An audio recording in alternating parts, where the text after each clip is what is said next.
Kita baca silih berganti. Saya akan mulai 9, Jumat ayat 10 demikian sampai 20 ya. Demikian firman Tuhan. Aku Yohanes, saudara dan sekutumu dalam kesusahan, dalam kerajaan dan dalam ketekunan, menantikan Yesus berada di pulau yang bernama Patmos oleh karena firman Allah dan kesaksian yang diberikan oleh Yesus. Pada hari Tuhan, aku bersorak di roh dan aku mendengar dari belakangku suara yang nyaring seperti bunyi sangkakala. Katanya, apa yang kau lihat, tuliskanlah di dalam sebuah kitab dan kirimkanlah kepada ketujuh jemaat ini, ke Efesus, ke Smyrna, ke Pergamus, ke Tiatira, ke Sardis, ke Philadelphia, dan ke Laodikia. Lalu aku berbalik mendengar suara yang berbicara kepadaku, dan setelah aku berbalik, tampaklah kepadaku tutupan pemberian dari emas. Dari tengah-tengah kaki Dian itu ada seorang serupa anak manusia, berpakaian jubah yang panjangnya sampai ke kaki, dan dadanya berlilitkan ikat pinggang dari emas. Kepala rambut yang putih bagaikan bulu yang putih mekar, dan matanya bagaikan nyala api. Dan kakinya mengkilap bagaikan tembaga membara di dalam perapian, suaranya bagaikan desau air bah. Dan di tangan-tangannya dia memegang kunci bintang, dan dari mulutnya keluar sebelah pedang tajam bermata dua, dan wajahnya bersinar-sinar bagaikan matahari yang terik. Ketika aku melihat dia, tersungkurlah aku di depan kakinya, sama seperti orang yang mati, tapi ia meletakkan tangan kanannya di atasku lalu berkata, jangan takut, aku adalah yang awal dan yang akhir. Dan yang hidup, aku telah mati, namun aku hidup sampai selama-lamanya, dan aku memegang segala kunci maut dan kerajaan maut. Karena itu tuliskanlah apa yang telah kau lihat, baik yang terjadi sekarang maupun yang akan terjadi sesudah ini. Dan bersiap tujuh bintang yang telah kau lihat pada tangan-tanganku, dan ketujuhkan dia emas itu, ketujuhkan itu ialah pada ketujuh jemaat, dan ketujuhkan dia itu ialah ketujuh jemaat. Oke, kita akan berdoa. Minta Pak Kunti, kita dalam doa. Saudara, Bapak di surga, bersyukur untuk pembelajaran dan penyertaanmu, dan semoga kami akan belajar sebagai firman-Mu, mensertai dan berkati yang mengajar, dan juga kami yang belajar agar kami semakin mengenal kebenaran daripada firman-Mu. Terima kasih Bapak, dalam nama Tuhan Yesus kami berdoa. Amin. Amin. Oke, baik, dan judul dari pembelajaran kita pada hari ini adalah penglihatan akan Kristus yang mulia, gitu ya, penglihatan akan Kristus yang mulia.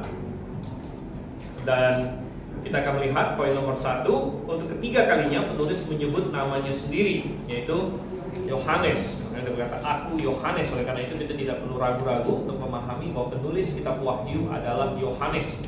Adalah suatu hal yang populer bagi orang-orang liberal di dalam kekristenan untuk meragukan penulis-penulis dalam Alkitab. Mereka meragukan misalnya, kita memahami bahwa Kejadian sampai Ulangan ditulis siapa? Kejadian sampai Ulangan Musa, ya. Tapi orang liberal akan berkata, oh itu bukan Musa, mungkin yang lain dan lain sebagainya. Nah, kita memahami lagi, misalnya, ya yang menulis kitab Wahyu, ya kitab Yesaya, kita masih di Perjanjian Lama ya, kitab Yesaya di Perjanjian Lama kita paham itu Yesaya yang tulis. Tapi orang liberal berkata bahwa oh ini bukan Yesaya yang tulis, melainkan ini dibagi-bagi ya, mungkin sebagian ditulis Yesaya, sebagian ditulis yang lain. Kitab Daniel juga banyak diserang. Nah, kitab Daniel, dan biasanya kitab-kitab yang diserang ini kitab-kitab yang spesial, gitu ya. Kenapa Yesaya diserang? Yesaya diserang karena Yesaya mengandung nubuat bahwa Yesaya ditulis tahun 700 sebelum Masehi. Dia sudah menubuatkan tentang seorang raja Persia namanya Koresi yang akan muncul tahun 500-an. Jadi kitab Yesaya menubuatkan tentang seseorang yang akan hidup 150 tahun sebelum dia lahir, sudah dinubuatkan oleh Yesaya. Jadi orang liberal nggak bisa terima itu, sehingga mereka beranggapan bahwa itu pasti ditulis oleh orang lain gitu. Dan ini memperlihatkan kepada kita kadang-kadang bukan masalah buktinya, tapi masalah hatinya. Ya. Jadi kalau hati seseorang menentang, mau bukti yang sehebat apapun, dia bisa putar balik gitu. Jadi misalnya kita bilang, apa bukti Alkitab firman Tuhan? Kita bilang, oh salah satunya mengandung nubuatan. Lihat tuh, Yesaya 700 tahun sebelum Masehi bisa menubuatkan tentang Koresi 150 tahun kemudian gitu. Nah, ini kan bagi kita ini suatu bukti yang jelas. Tetapi sekali lagi, masalah hati manusia, dia bisa putar balikan. Oh enggak, itu justru bukti bahwa Yesaya bukan ditulis oleh Yesaya. Karena tidak mungkin ada orang yang bisa tahu masa depan katanya, gitu kan? Jadi bahwa dia menulis sesuatu yang 150 tahun setelah Yesaya, berarti dia ditulis oleh orang setelah itu, cuma dia pakai nama Yesaya begitu. Nah, jadi kita mendapatkan itu di dalam kehidupan, bahwa seringkali adalah masalah hati, ya masalah hati. Jadi kita mau kasih bukti, ya makanya ada banyak teori konspirasi. Ada orang yang percaya bumi datar, gitu ya. Bumi datar, orang percaya bumi datar. Kita kasih dia bukti, ini ada foto dari luar angkasa. Oh, itu rekayasa katanya. Itu konspirasi katanya, gitu kan? Jadi mau dikasih bukti sebanyak apapun, dia bisa tolak, dia diputar balikan lagi. Oh, itulah ini ininya, itulah bukti konspirasinya dan lain sebagainya. Nah, jadi kita harus sangat berhati-hati masalah hati kita, dan kita hanya pegang yang absolut, ya. Karena kalau kita tidak punya suatu pegangan yang absolut, kita kayak orang yang diputar-putar kita udah bingung gitu. Ya, di dunia ini kita bingung, kita sebenarnya apa sih yang mesti kita pegang? Yang benar itu apa gitu? Nggak jelas, semuanya itu nggak jelas. Nah, tapi kalau kita memahami bahwa Alkitab adalah yang absolut, itu adalah pegangan kita, maka kita bisa memiliki. Nah, kitab Wahyu tadi kita masuk ke poin itu ya. Kitab Wahyu juga sering diserang. Ada bilang, oh ini bukan Yohanes yang tulis, ini cuma orang yang memakai nama Yohanes dan sebagainya. Dan kenapa mereka mau menyerang kitab Wahyu? Sekali lagi karena kitab Wahyu juga mengandung banyak nubuatan yang luar biasa. Oke, dan tetapi kita melihat di sini untuk ketiga kalinya ya, dia bilang aku Yohanes, karena dia sudah sebut Yohanes di ayat yang pertama, dia sebut Yohanes di ayat yang keempat, sekarang dia sebut Yohanes lagi di ayat yang ke-9. Pak, Ya. tapi juga liberal menyanggah bahwa kitab Pengkhotbah itu Raja Salomo yang buat. Banyak yang Dia mereka Koheret dibilang, Pak, saya sangka itu bukan, Pak. Dokter lupa yang bilang gitu, Pak. Jadi bilang apa? Kohelet. Koheret. Ya. Kohelet itu artinya pengkhotbah. Dia bilang itu Raja Salomo yang tulis ya. Iya. Kohelet itu artinya pengkhotbah ya. Oke. Masih di poin 1. Dan juga lokasinya saat penulisan kitab Wahyu yaitu Pulau Patmos. Sebenarnya sini ya, Pulau Patmos. Jadi Pulau Patmos itu suatu pulau batu. Jadi dia pulau yang ini ya, yang kering, yang banyak batu-batunya gitu. Terletak di Laut Aegeis. Jadi hari ini kita tahu Pulau Patmos ada di mana. Dan bangsa Romawi memakainya sebagai penjara, dan para narapidana bekerja menggali marmer di sana. Jadi ini pulau penjara, pulau pembuangan. Mungkin agak-agak mirip kalau di Indonesia ini kayak kita ada namanya Pulau Nusa Kambangan, gitu ya, dimana kriminal-kriminal dibuang ke, kalau kita Nusa Kambangan. Kalau orang Romawi waktu itu mereka ini buang banyak narapidana ke Pulau Patmos di sana. Tapi di sana mereka disuruh kerja roti gitu. Saya nggak tahu di Nusa Kambangan ya, kayaknya nggak disuruh kerja roti. Paling cuman dikurung aja lah begitu kan. Tapi kalau orang Romawi ya dia nggak ini, enak aja kamu santai-santai di sini kan. Mereka diharuskan kerja. Jadi karena itu pulau batu, mereka menambang batu, kemudian menambang marmer dan lain sebagainya. Menurut Eusebius, Yohanes dibuang ke Pulau Patmos oleh Kaisar Domitian. Ini namanya ya. Ini salah satu kaisar di Romawi waktu itu, ya, Domitian. Kaisar Domitian. Dan ini menurut Eusebius. Eusebius itu hidup sudah beberapa ratus tahun setelahnya memang, tapi dia mencatat sejarah bahwa Yohanes ada dibuang ke Pulau Patmos. Kenapa Yohanes bisa sampai dibuang ke Pulau Patmos? Bukan karena dia kriminal tentunya, bukan karena dia pembunuh atau perampok dan sebagainya, tapi Domitian ini kaisar yang menganiaya orang Kristen. Jadi terjadi penganiayaan besar pada waktu itu. Domitian mengharuskan semua orang Kristen mengakui kaisar sebagai Tuhan. Nah, jadi pasukan-pasukan kaisar akan pergi ke kota-kota. Yang diincar pertama orang-orang kaya dulu. Diincar orang kaya karena orang kaya gampang diincar kan, ada rumahnya gitu kan. Ada vilanya, ada rumahnya gitu kan. Nah, jadi mereka incar orang kaya dan dia harus bakar ukupan ya, sambil berkata kaisar adalah Tuhan. Kaisar Kurios. Nah, kalau mereka tidak mau, harta mereka bisa disita, kemudian mereka bisa dibuang, atau dalam situasi yang paling buruk mereka bisa dibunuh juga. Ya, jadi ya mereka mengincar, kemudian pemimpin gereja juga diincar. Ya, tentu Yohanes sebagai seorang rasul, ya dia diincar dan dia tidak mau, sehingga dia dibuang ke Pulau Patmos di sini. Dibuang ke Pulau Patmos. Kalau kita masuk ke sini, poin nomor 2. Yohanes adalah saudara dan sekutu dalam 3 hal. Coba kita lihat ayat 9. Saudara dan sekutu dalam hal apa saja? Yang pertama adalah dalam kesusahan. Ya, saudara dan sekutu dalam kesusahan. Menjadi seorang rasul, kepemimpinan di dalam kekristenan bukan begini. Kalau pemimpin dunia kan banyak yang, ya misalnya presiden-presiden diktator dunia ini, yaudah rakyatnya biar menderita, ya biar saya nggak usah menderita gitu kan. Tapi kepemimpinan Kristen tidak pernah seperti itu. Mulai dari Tuhan Yesus yang memberi contoh, dia adalah Tuhan kita, dia yang menderita duluan. Oleh karena itu Yohanes juga dia menderita duluan. Dia ikut menderita, dia ikut dianiaya. Ya. Jadi dalam kesusahan, kemudian di dalam kerajaan adalah yang kedua. Ya, saudara dan sekutu di dalam kerajaan. Di dalam menantikan kerajaan Kristus, mereka tahu mereka adalah anggota dari kerajaan Kristus. Jadi ini adalah suatu pengharapan yang sangat indah sekali, karena di zaman mereka superpower adalah Romawi. Romawi ini superpower, bahkan Romawi sudah menganiaya mereka. Tetapi semua orang Kristen mengakui bahwa kita ini warga negara suatu kerajaan yang lebih hebat lagi, yaitu kerajaan sorga. Jadi suatu pengharapan yang luar biasa ini yang mengizinkan mereka untuk bisa setia begitu. Anda bisa bayangkan kalau suatu negara yang super powerful, yang menekan kamu, yang kamu tidak bisa lari kemana-mana. Ya. Misalnya kalau hari ini ya seperti di Cina mungkin ya, dengan negara yang totaliter, ya bahkan di Cina sekarang dia ada CCTV di hampir semua tempat. Jadi kayak negara yang super surveillance juga begitu. Nah, jadi dan mereka punya sistem credit score, social score, kayak angka sosial gitu, ya. Nah, jadi kamu mau ngapain, angka sosial kamu berapa gitu, ya.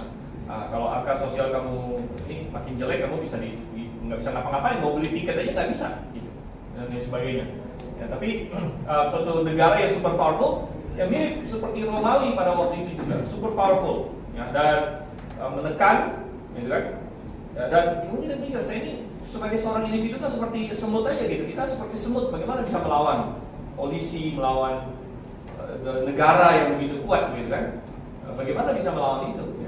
Ya kita nggak bisa. Tapi kita punya pengharapan Tuhan Maha Berdaulat. Dan kita adalah warga negara suatu kerajaan yang berbeda. Makanya ini suatu pengharapan. Ya, Yohanes bilang, aku adalah saudara dan sekutumu dalam kesusahan, dalam kerajaan Tuhan.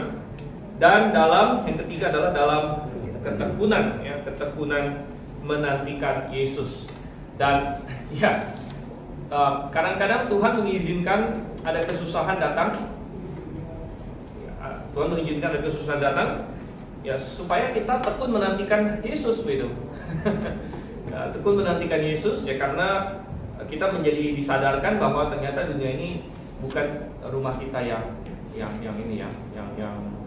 abadi begitu. Ya. Beberapa hari ini, kemarin hari Kamis kaki saya sakit banget, jadi saya nggak bisa jalan, kena asam urat lagi.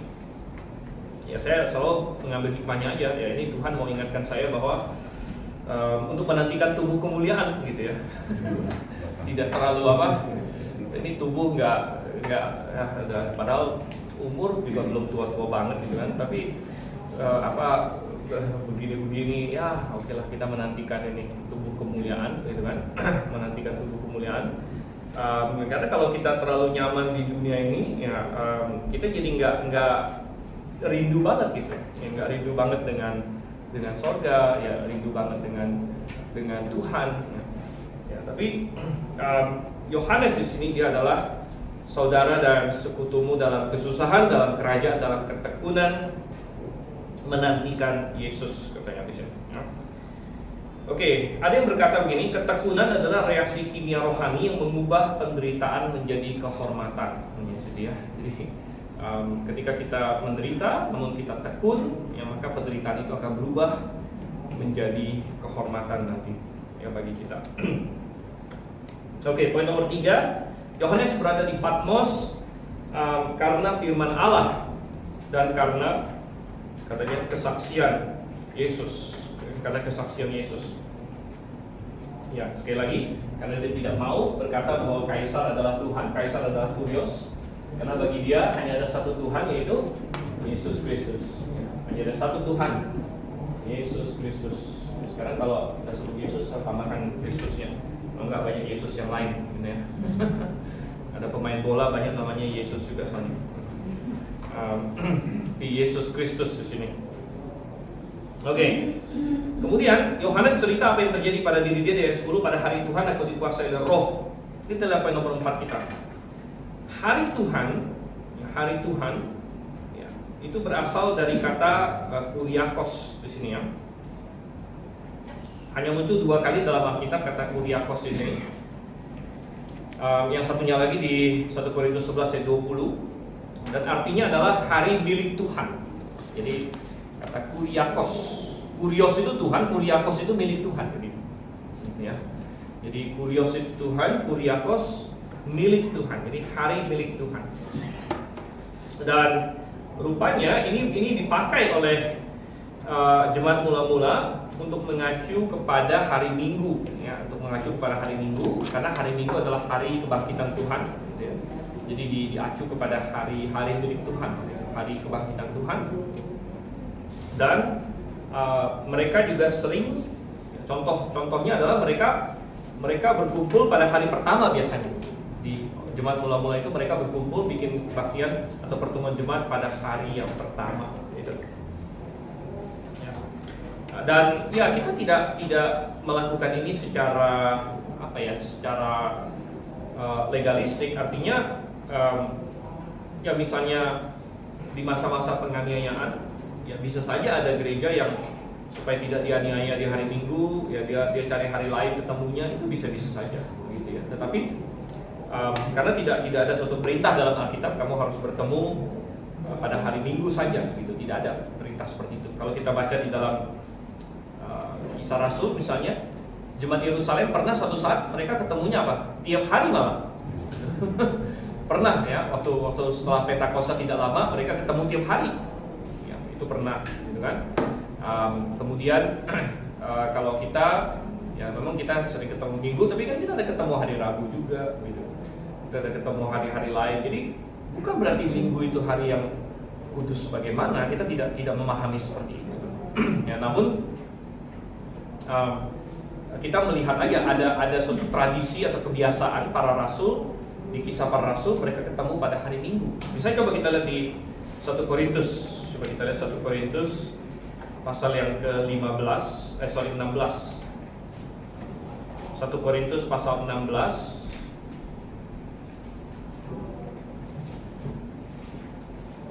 Ayat yang kedua di sini ya. 1 Korintus 16 ayat yang kedua ini memberitahu kita bahwa di abad pertama jemaat-jemaat akhirnya punya kebiasaan atau mencontoh rasul untuk kebaktian pada hari Minggu. Oke, di 1 Korintus 16 ayat 2 dikatakan pada hari pertama dari tiap minggu. Hari pertama itu hari Minggu, berarti. Hendaklah kamu masing-masing sesuai dengan apa yang kamu peroleh menyisihkan sesuatu dan menyimpannya di rumah. Rumah di sini maksudnya rumah gedung gereja ya. Supaya jangan pengumpulan itu baru diadakan kalau aku datang. Jadi ini Paulus sedang bicara mengenai kasih persembahan, gitu. Kasih persembahan Paulus bilang baiklah dilakukan tiap minggu dan tiap hari pertama dari tiap minggu. Berarti ya, mereka ada pertemuan jemaat tiap hari Minggu, hari pertama, gitu ya. Dan ini adalah suatu teladan yang baik, gitu ya, teladan yang baik. Oleh karena itu kita tidak kalau gereja Advent mereka maunya kebaktian hari Sabtu. Mereka maunya kebaktian hari Sabtu. Kita bilang nggak ada di dalam Alkitab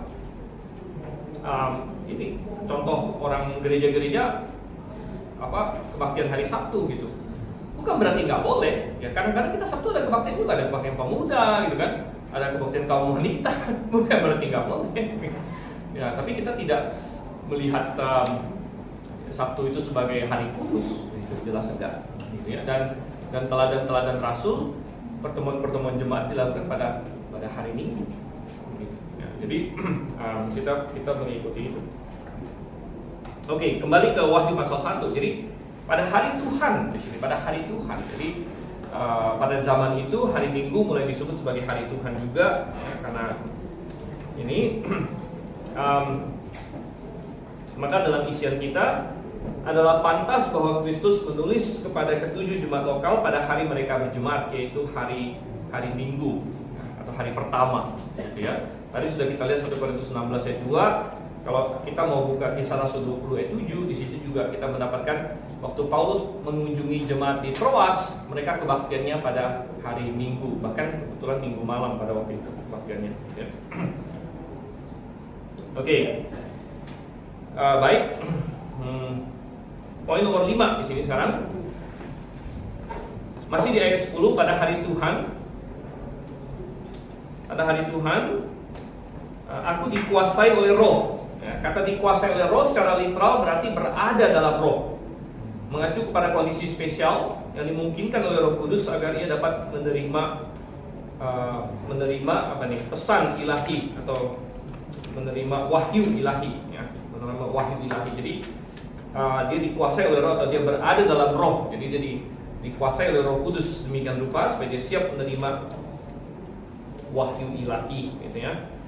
Dan dia mendengar suatu suara nyaring, katanya, seperti bunyi sangkakala. Itu masuk ke poin 6 kita. Suara nyaring seperti bunyi sangkakala, katanya ya. Alat musik ini dalam Alkitab mengumumkan peristiwa-peristiwa yang penting. Yang pertama kali itu muncul ada di Keluaran 19 ayat 13. Coba kita lihat. Kalau di dalam Perjanjian Lama, sangkakala itu sering memakai kata shofar.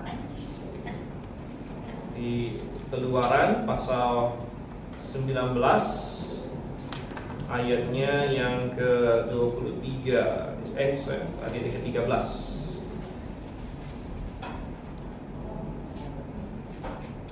Tangan seorang pun tidak boleh merabanya, pasti dilempari dengan batu atau dipanahi sampai mati. Baik binatang maupun manusia tidak akan dibiarkan hidup. Hanya apabila sangkakala berbunyi panjang, barulah mereka boleh mendaki gunung itu. Ini peristiwa di Gunung Sinai seperti itu, dan orang Israel dilarang naik ke Gunung Sinai selama Tuhan datang, gitu ya, sampai ada bunyi sangkakala menandakan sesuatu. Jadi bunyi sangkakala sering dipakai sebagai tanda, kayak isyarat gitu ya, isyarat bahwa misalnya isyarat perang, isyarat ya kayak inilah, kayak tanda begitu ya, satu tanda. Sekali lagi dalam bahasa Ibrani dia pakai istilah shofar, dan kalau di bahasa Yunani dia pakai saltings,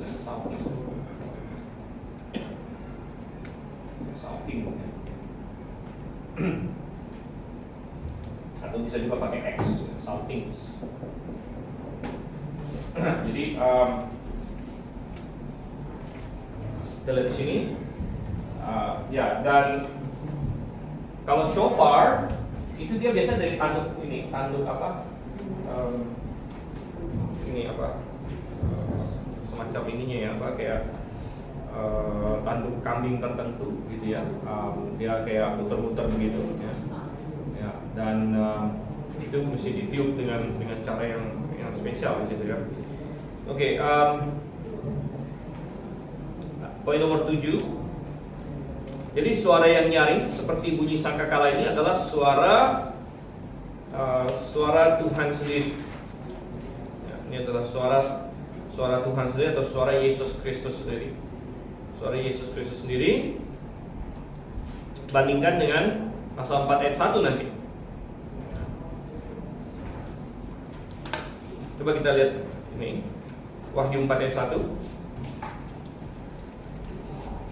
Kemudian daripada itu aku melihat, sesungguhnya sebuah pintu terbuka di sorga, dan suara yang dahulu yang telah kudengar berkata kepadaku seperti bunyi sangkakala.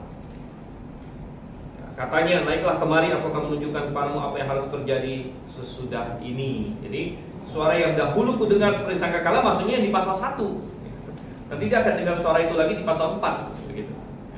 Jadi di pasal 1 suara itu berbicara kepada dia, nanti di pasal 4 akan berbicara lagi di situ ya. Oke. Kembali di pasal 1 dan di poin kita. Yohanes ditunjuk oleh Kristus untuk menjadi pembawa pesan kepada jemaat-jemaatnya. 12 kali Yohanes disuruh menulis dalam Wahyu, yang disuruh menulis. Makanya di ayat yang ke-11 perintah Tuhan adalah apa yang kau lihat tuliskanlah dalam sebuah kitab. Ya, jadi disuruh menulis. Ada 12 kali dia disuruh menulis dalam kitab Wahyu. Dan perhatikan, dia disuruh menulis kepada siapa? 7 jemaat: Efesus, Smyrna, Pergamus, Tiatira, Sardis, Philadelphia, dan Laodikia. Dan menarik sekali, dia menulis bukan kepada satu jemaat universal, tapi kepada 7 jemaat yang spesifik, 7 jemaat lokal. Dan Tuhan selalu berurusan dengan jemaat-jemaat lokal. Ya, konsep jemaat universal itu konsep yang tidak ada sebenarnya. Itu adalah hasil imajinasi. B, dan tidak ada juga jemaat ketua sinode. Tidak ada jemaat pusat gitu. Misalnya jemaat di Roma tidak dikirimi surat, atau jemaat di Yerusalem tidak disebutkan. Dan Tuhan berbicara kepada 7 jemaat. Nah, pertanyaannya, kenapa Tuhan pilih 7 jemaat ini? Efesus, Smyrna, Pergamus, Tiatira, Sardis, Philadelphia, Laodikia. Kenapa Tuhan pilih 7 jemaat ini? Ya 7 jemaat inilah yang pesan Tuhan kepada mereka bisa menjadi pelajaran juga bagi kita semua, misalnya. Ya, pesan Tuhan kepada 7 jemaat ini bisa mewakili pergumulan-pergumulan jemaat-jemaat lain sepanjang zaman, mewakili kebutuhan jemaat-jemaat lain sepanjang zaman, sehingga Tuhan menulis kepada 7 jemaat ini untuk berbicara kepada mereka, sekaligus juga kepada kita hari ini melalui contoh mereka, gitu istilahnya. Ya. Jadi Tuhan pilih 7 jemaat ini karena mereka ada dalam kondisi, situasi, kebutuhan yang mewakili nanti semua jemaat di seluruh zaman. Ya, Tuhan berbicara kepada mereka untuk mengajar mereka dan untuk mengajar kita juga. Oke. Dan kalau kita perhatikan, Anda bandingkan King James Version ayat 11 dengan lembaga Alkitab Indonesia punya, yang King James Version punya jauh lebih panjang. Jauh lebih panjang, gitu ya. Karena ada kata-kata I am Alpha and Omega, the first and the last, mestinya. Jadi ayat 11 bunyinya seperti itu ya. Ini saya bukakan dalam KJV. Wahyu pasal 1 ayat yang ke-11. Ya. Dia katakan I am Alpha and Omega, the first and the last. Nah, baru lanjut, and what thou seest, apa yang kau lihat tuliskanlah dalam sebuah kitab. Jadi ini signifikan ya, karena apa? Kan banyak orang bilang nggak perlulah Tuhan Yesus bilang aku Alpha dan Omega lagi. Kan sudah ada di ayat 8, aku adalah Alpha dan Omega. Perhatikan ayat 8 dengan aku adalah Alpha dan Omega, firman Tuhan Allah. Tapi masalahnya begini, kalau kita bicara dengan bidat-bidat seperti menara pengawal, bidat menara pengawal, atau yang sering menyebut diri saksi Yehova. Siapa pernah ketemu saksi Yehova di sini? Ya. Pernah? Yang belum pernah ketemu saksi Yehova? Belum pernah didatengin, di rumahnya gitu. Mereka menyebut diri saksi Yehova, tapi saya nggak mau menyebut mereka saksi Yehova. Saya sebut mereka menara pengawal. Menara pengawal itu nama publikasi mereka. Jadi mereka sering bikin traktat, bikin apa namanya pakai nama menara pengawal. Atau saya sering sebut mereka rasulisme. Ya, ini karena pendiri mereka namanya Charles Taze Russell. Ini nama pendiri mereka, makanya saya sering sebut mereka rasulisme. Saya agak males sebut mereka saksi Yehova, karena saksi Yehova yang sebenarnya siapa? Ya, kita sebenarnya, gitu kan? Kita ini saksi Yehova yang sebenarnya, gitu ya. Jadi saya agak malu sebut mereka saksi Yehova. Ini kan nama yang mereka pakai sendiri. Ya, kita sebut dia menara pengawal atau rasulisme. Jadi mereka ini tidak percaya keilahian Yesus. Ya, mereka tidak percaya keilahian Yesus. Jadi mereka akan berargumen bahwa yang di ayat 8 itu bukan Tuhan Yesus yang ngomong. Ya. Yang di ayat 8 dikatakan, Aku adalah Alfa dan Omega, firman Tuhan Allah yang ada dan yang sudah ada dan yang akan datang, yang maha kuasa. Oh, ini bukan Tuhan Yesus yang ngomong katanya. Ini Allah Bapa yang sedang bicara katanya. Jadi itu karena mereka mau menyangkal keilahian Yesus Kristus begitu ya. Tetapi sebenarnya itu nggak efek, karena di ayat 11 jelas-jelas Tuhan Yesus yang berkata, Aku adalah Alfa dan Omega gitu. Aku adalah Alfa dan Omega, yang pertama dan yang terakhir, dan itu dihilangkan di CT. Jadi TR dan CT ya, ini cara mengenai bahasa asli. Bidat itu suka banget dengan ini. Bidat itu suka banget dengan CT, karena CT banyak melemahkan keilahian Yesus Kristus. Ya, banyak ayat-ayat yang mendukung keilahian Yesus Kristus ini dilemahkan oleh CT sebenarnya. Gitu ya. Ya, tapi itu untuk kita ketahui di sini. Oke.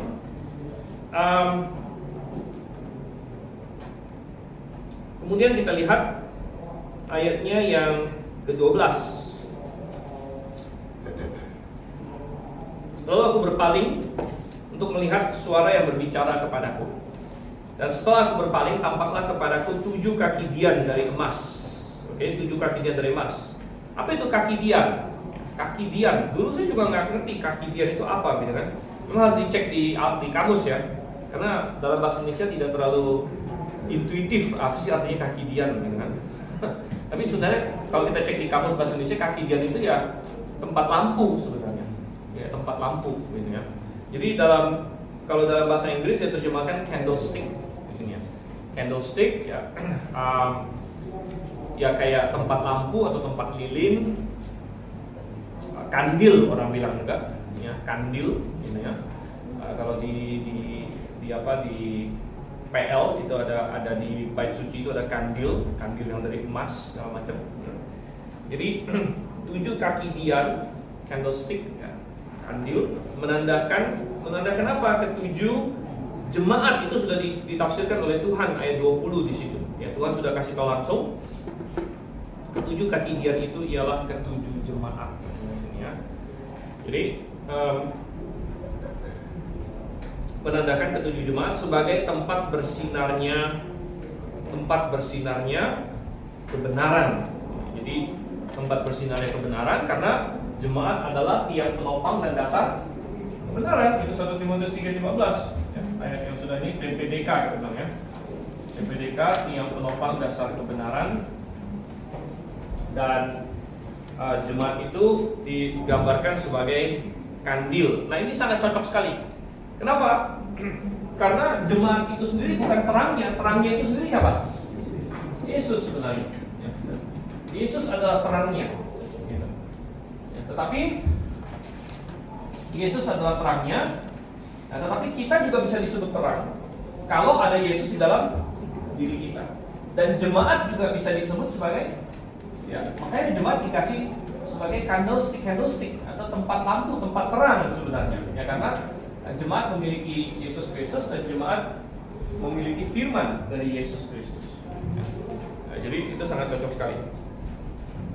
Terbuat dari emas, katanya candlestick ya, kaki dian dari emas, 7 kaki dian dari emas, cocok dengan nilai yang sangat berharga, sesuatu yang sangat berharga. Di dalam perjanjian lama juga ya, kandil itu terbuat dari emas murni ya. Nah, itu masuk di poin A kita. Tema kaki dian telah dibuat di PL, kemah suci dan bait suci diterangi oleh kaki dian atau kandil dari emas. Kaki dian menyatakan status sebagai tiang penopang dan dasar kebenaran, gitu ya.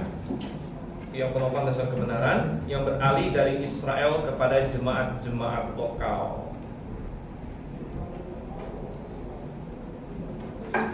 Oke. Kemudian poin nomor 10.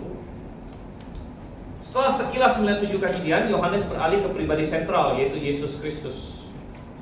Itu ayat 13. Dan di tengah-tengah kaki dia itu ada seorang serupa anak manusia. Serupa anak manusia atau seperti anak manusia, mengacu kembali ke Daniel pasal 7 ayatnya yang ke-13. Daniel pasal 7 ayat 13. Coba kita lihat apa yang dikatakan di situ. Kenapa Tuhan Yesus sangat suka memakai istilah anak manusia? Bahkan dalam isian kita dikatakan Tuhan Yesus sendiri memakai istilah anak manusia untuk dirinya sendiri berapa kali? 82 kali, ya. 82 kali, bayangkan. Jadi Tuhan Yesus menyebut dirinya sendiri anak manusia, anak manusia. 82 kali Tuhan Yesus memakai menunjuk diri anak manusia. Nah, anak manusia itu menyatakan apa? Ada yang bilang, oh, anak manusia itu menyatakan bahwa dia manusia. Ya, itu memang ada benarnya juga. Tapi sebenarnya istilah anak manusia menyatakan bahwa dia menggenapi nubuat di dalam Daniel pasal 7 dan menyatakan keilahian dia sebenarnya. Coba kita lihat Daniel 7 ayat yang ke-13. Aku terus melihat dalam penglihatan malam itu tampak datang dengan awan-awan dari langit seorang seperti anak manusia. Jadi sama ya kata-katanya. Seorang yang seperti anak manusia, datanglah ia kepada yang lanjut usianya itu, dan ia dibawa ke hadapannya. Lalu diberikan kepadanya kekuasaan dan kemuliaan dan kekuasaan sebagai raja. Maka orang-orang dari segala bangsa, suku bangsa dan bahasa mengabdi kepadanya.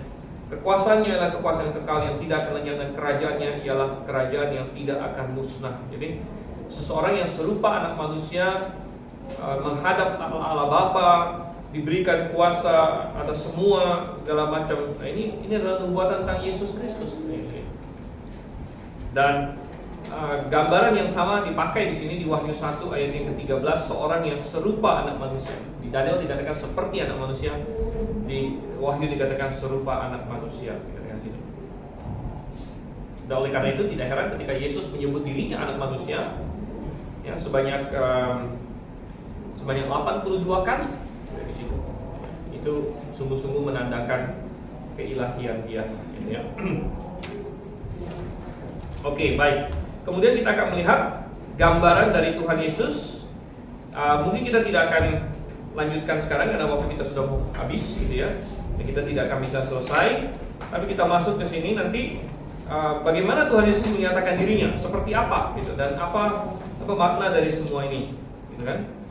Nanti akan kita lihat di minggu yang akan datang. Oke, ada pertanyaan? Ada pertanyaan?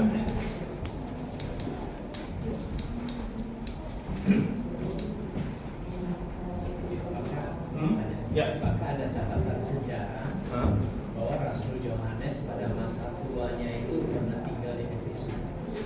Ya, ada orang yang bilang seperti itu, gitu ya. Ya, ketika kami kunjung ke sana, ya, termasuk karena ke Pulau Patmos juga, dibilang dia itu Rasul Yohanes itu dibuang di Pulau Patmos, dibawa dari kota Efesus. Benar. Cerita yang lokal guide di situ ya. Benar. Jadi ada beberapa catatan. Nah, kalau catatan di luar Alkitab kan bisa benar bisa salah ya. Jadi itu kayak tradisi lah istilahnya begitu. Ada tradisi bahwa Rasul Yohanes memang mengembalakan di masa tuanya di Efesus, gitu ya. Nah, kemudian dia dibuang di Pulau Patmos. Namun ada tradisi bahwa dia nggak mati di sana juga, gitu. Bahwa kemudian dia sempat bebas karena Domitian mati tidak lama. Nah, setelah Domitian mati, banyak yang tadinya Kristen dianiaya itu dilepaskan. Jadi katanya Yohanes sempat keluar lagi gitu ke Efesus juga. Tradisinya seperti itu. Oke, baik. Tidak ada, kita akan tutup dalam doa. Minta Pak Darto bimbing kita dalam doa, Pak. Ya, silakan. Terima kasih Tuhan atas uraian firman. Semoga firman ini membuat terang hati dan pikiran kami, sehingga menguatkan iman kami kepada-Mu. Semuanya ini kami mohon dalam nama Tuhan kami Yesus Kristus. Amin. Amin. Oke, kita siap.